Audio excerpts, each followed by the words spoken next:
स्वागत है दोस्तों।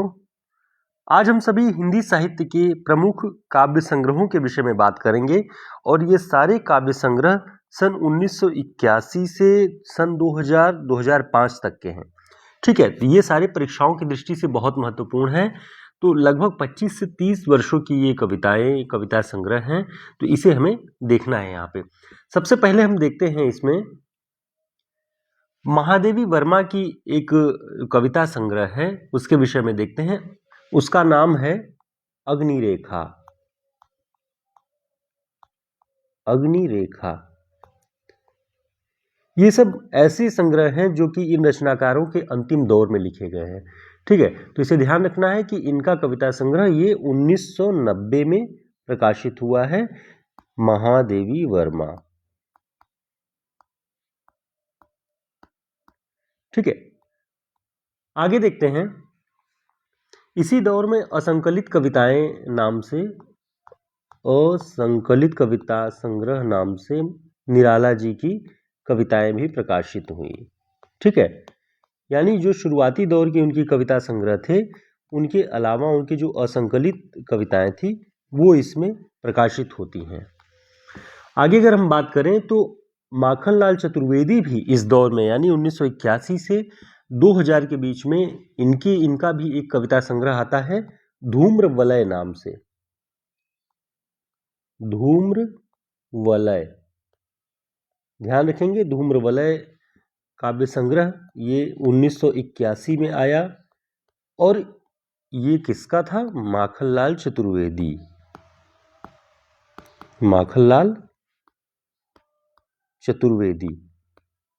अब देखिए, ये इतने पहले से लिखते हुए रचनाकार हैं जो बहुत समय से लिख रहे हैं और 1981 में भी चूंकि कविता लिखने की आदत हो गई थी, इसलिए ये 1981 ईस्वी में भी इनका एक कविता संग्रह आता है। एक और बहुत महत्वपूर्ण जो काव्य संग्रह है इसी दौर में प्रकाशित हुआ, वो उसका नाम ध्यान रखिएगा, वाणी की व्यथा। वाणी की व्यथा। इसका प्रकाशन वर्ष है 1980 और इसके कवि कौन हैं तो आपको ध्यान रखना है, शिवमंगल सुमन। शिवमंगल सुमन, शिवमंगल सिंह सुमन। ठीक है, तो वाणी की व्यथा शिवमंगल सिंह सुमन जी की काव्य संग्रह है, इसे भी आपको ध्यान रखना है। धूम्र वलय माखनलाल चतुर्वेदी का, अग्निरेखा महादेवी वर्मा का। ठीक है, ध्यान रखेंगे एक और रामधारी सिंह दिनकर जी का काव्य संग्रह है हारे को हरिनाम। हारे को हरिनाम। इन काव्य संग्रहों के नाम आप ध्यान रखेंगे तो आपको बहुत आसानी होगी, क्योंकि ये छूट जाने वाले हैं, क्योंकि सबसे अंतिम दौर में ये प्रकाशित हुए हैं। हारे को हरिनाम ये 1970 में है, रामधारी सिंह दिनकर।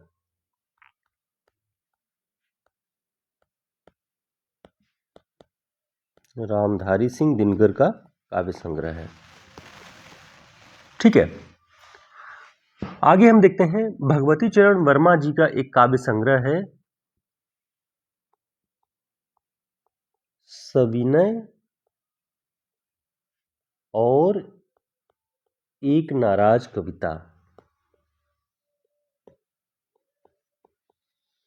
नाराज कविता। ये सारे जो काव्य संग्रह हैं इनके नाम नगेंद्र जी की पुस्तक में आए हुए हैं। ठीक है, इसलिए बहुत महत्वपूर्ण है। भगवती चरण वर्मा। ठीक है, तो ऐसे काव्य संग्रह बहुत महत्वपूर्ण है जो नगेंद्र जी की पुस्तक में जिनका उल्लेख है, जिनकी लिस्टिंग हुई है, तो आप सभी इन सभी को ध्यान में रखें, इन सारी रचनाओं को। इसके अलावा देखते हैं कुछ और महत्वपूर्ण, जैसे एक है काव्य संग्रह भूमिजा। भूमिजा, भूमिजा के रचनाकार कौन है बताएं? भूमिजा के रचनाकार ये इसमें जो है वो नागार्जुन जी की ही कविताएं पूरी की पूरी संकलित हैं। ठीक है, ध्यान रखेंगे, नागार्जुन जी की कविताएं भूमिजा में पूरी की पूरी संकलित हैं और इसे उनके दिवंगत होने के बाद 2 लोगों ने मिलकर के इसे संपादित करके प्रकाशित किया है। उनका नाम है सोमदेव और शोभाकांत। ठीक है। नागार्जुन जी के दिवंगत हो जाने के बाद इन दोनों के संपादन में भूमिजा काव्य संग्रह और भूमिजा एक लंबी कविता के रूप में प्रकाशित हुई है। इसे भी आपको ध्यान रखना है। हजार हजार बाहों वाली इस काव्य संग्रह के रचयिता कौन है? हजार हजार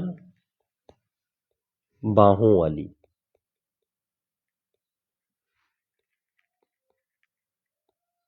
हजार हजार बाहों वाली ये काव्य संग्रह किसका है? तो आपको ध्यान रखना है, हजार हजार बाहों वाली ये नागार्जुन जी की काव्य संग्रह है।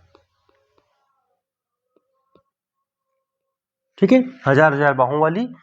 इसके अलावा पुरानी जूतियों का कोरस, पुरानी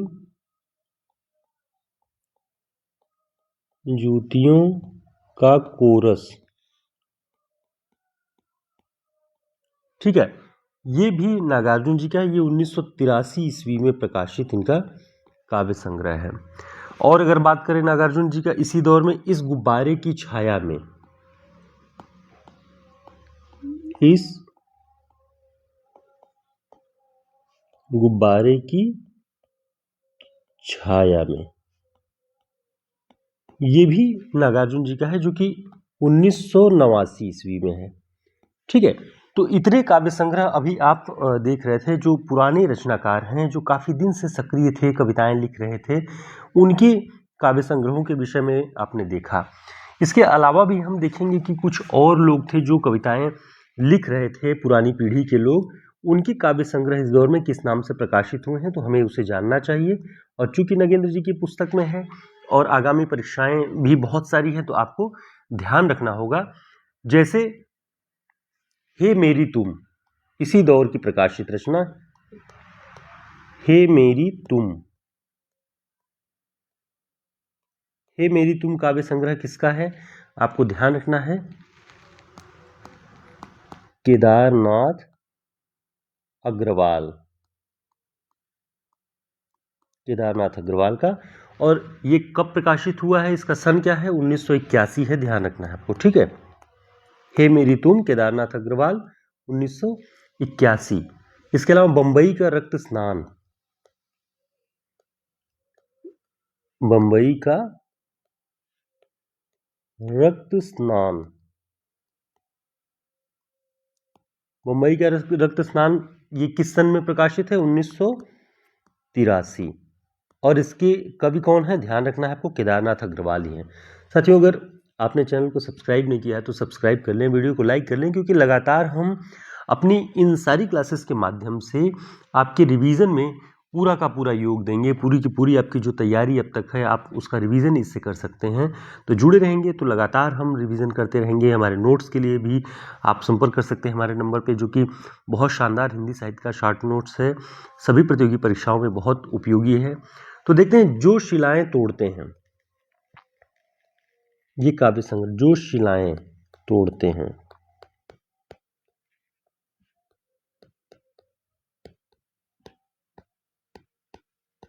जो शिलाएं तोड़ते हैं 1985 में है। ये भी केदारनाथ अग्रवाल जी का काव्य संग्रह है, तो इसे भी ध्यान रखिएगा। आगे देखते हैं, बात करें केदारनाथ सिंह की। ठीक है, एक कवि हैं केदारनाथ सिंह, बहुत प्रतिष्ठित, बहुत चर्चित कवि हैं। विचारधारा के रूप में प्रगतिवादी विचारधारा से संबद्ध रहे हैं। तो इनके जो प्रमुख काव्य संग्रह हैं उन्हें आपको याद रखना होगा, बहुत महत्वपूर्ण कवि हैं। इनका काव्य संग्रह है यहां से देखो, यहां से देखो, ये किस सन में प्रकाशित है? 1983 में। ठीक है, इसके अलावा इनके जो काव्य संग्रह है, बाघ, बहुत प्रतिष्ठित है, कई बार परीक्षाओं में पूछा जा चुका है। बाघ कविता संग्रह 1984 1986 में है। अकाल में सारस, अकाल में सारस, इसका प्रकाशन वर्ष क्या है? 1988। ठीक है। उत्तर कबीर, इनके काव्य संग्रह बहुत महत्वपूर्ण है, इसलिए आप सभी के लिए यहाँ पे पूरा का पूरा डिटेल हम देने का प्रयास कर रहे हैं। किस सन में प्रकाशित है ये आपको ध्यान रखना है, 1995। ठीक है। तो ये केदारनाथ सिंह जी के काव्य संग्रह हैं, पूरे के पूरे प्रगतिवादी विचारधारा से जुड़े हुए हैं। तो आपको इनके सारे संग्रहों के नाम ध्यान रखने होंगे प्रकाशन वर्ष के साथ। आगे देखते हैं कि इस दृष्टि से और कौन से महत्वपूर्ण कवि हैं।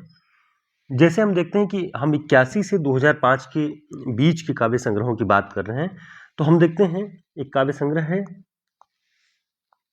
नदी की बांक छाया पर।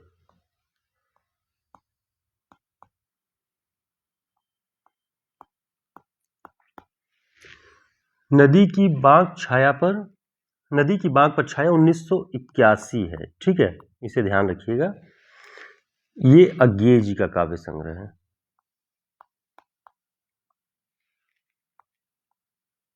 ऐसा कोई घर देखा है आपने? ऐसा कोई घर देखा है आपने? ये किस वर्ष प्रकाशित है? 1986। ध्यान रखिएगा, 1986 में। और ये भी अज्ञेय जी का ही काव्य संग्रह है। ठीक है, अज्ञेय। आगे देखते हैं, एक काव्य संग्रह है कल्पांतर नाम से। कल्पांतर 1983 ईस्वी में प्रकाशित। ये किसका संग्रह है? तो आपको ध्यान रखना है, गिरिजा कुमार माथुर।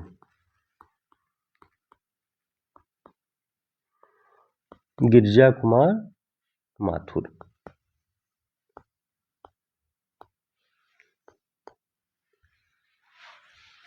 नेमिचंद्र जैन का एक काव्य संग्रह है अचानक हम फिर। अचानक हम फिर।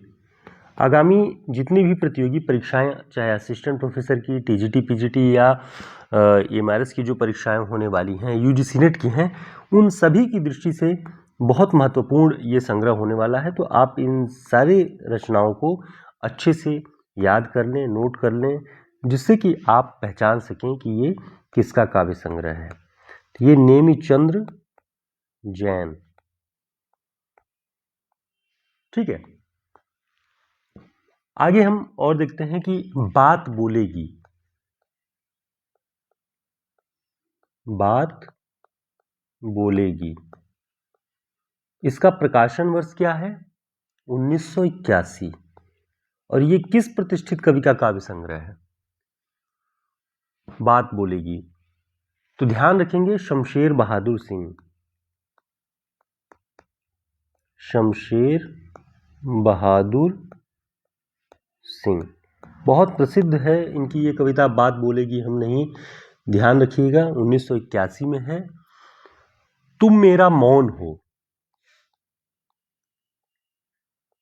तुम मेरा मौन हो, ये भी एक काव्य संग्रह है। इसका प्रकाशन वर्ष आपको ध्यान रखना है, 1983। और ये काव्य संग्रह है किसका? तो आपको ध्यान रखना है, नरेश मेहता। ठीक है, नरेश मेहता का काव्य संग्रह है। इसके अलावा और ध्यान रखिएगा, एक है अरण्या। ये भी नरेश मेहता जी का है, 1985 में। तो ये बहुत महत्वपूर्ण सारे काव्य संग्रह हैं। इसके अलावा भी हम कुछ और महत्वपूर्ण काव्य संग्रहों के विषय में देखेंगे।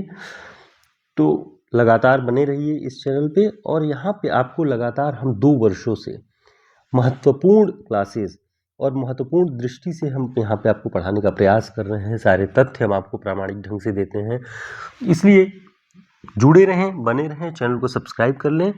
एक काव्य संग्रह कोई दूसरा नहीं, कोई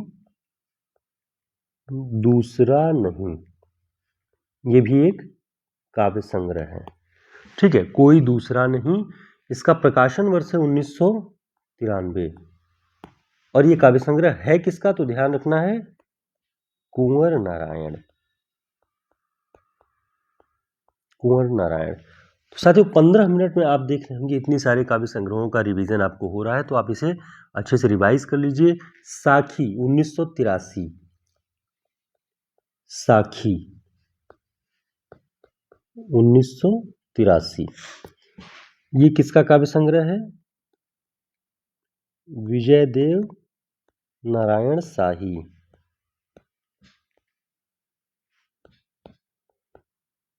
साखी, मछली घर, इन्हीं का काव्य संग्रह है। ठीक है, इसके अलावा संवाद तुमसे, ये भी विजयदेव नारायण शाही जी का ही काव्य संग्रह है। खूंटियों पर टंगे लोग,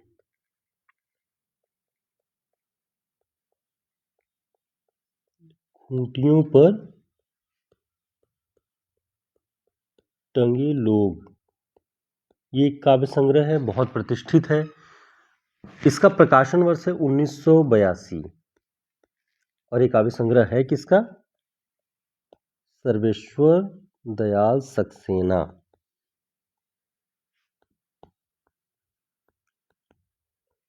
ठीक है, खूंटियों पर टंगे लोग। और एक और है, कोई मेरे साथ चले, कोई मेरे साथ चले, ये 1985 में है, सर्वेश्वर दयाल सक्सेना जी का ही काव्य संग्रह है। ठीक है, और कुछ काव्य संग्रहों के विषय में देख लेते हैं जो कि आगामी परीक्षाओं की दृष्टि से बहुत महत्वपूर्ण है। तो आपको ध्यान रखना है श्रीकांत वर्मा की कुछ काव्य संग्रह।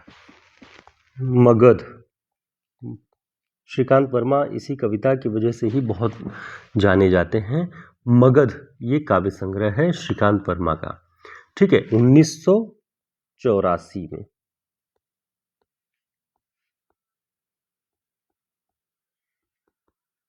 श्रीकांत वर्मा।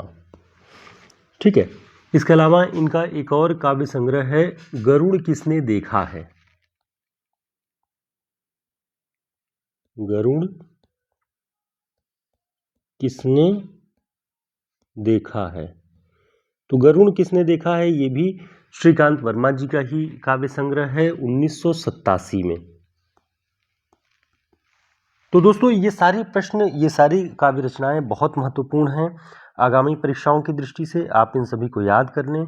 हम अपनी सारी क्लासेस में लगातार इस तरह के सारे प्रश्नों, इस तरह के सारे काव्य संग्रहों के विषय में बातें करेंगे और इनके प्रकाशन वर्ष के विषय में, क्योंकि नई रचनाओं के विषय में जो पहुंच होती है वो थोड़ी मुश्किल होती है। अलग अलग पुस्तकों में जहाँ भी इस तरह के संग्रहों के डिटेल मौजूद होंगे वो हम आप सभी के लेके लगातार अपनी क्लासेस में आते रहेंगे।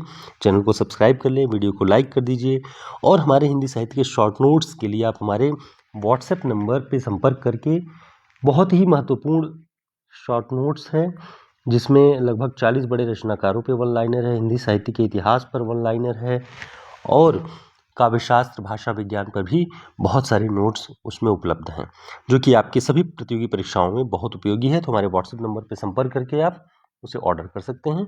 फिर मिलते हैं एक नई क्लास में, तब तक के लिए नमस्कार, शुभकामनाएं।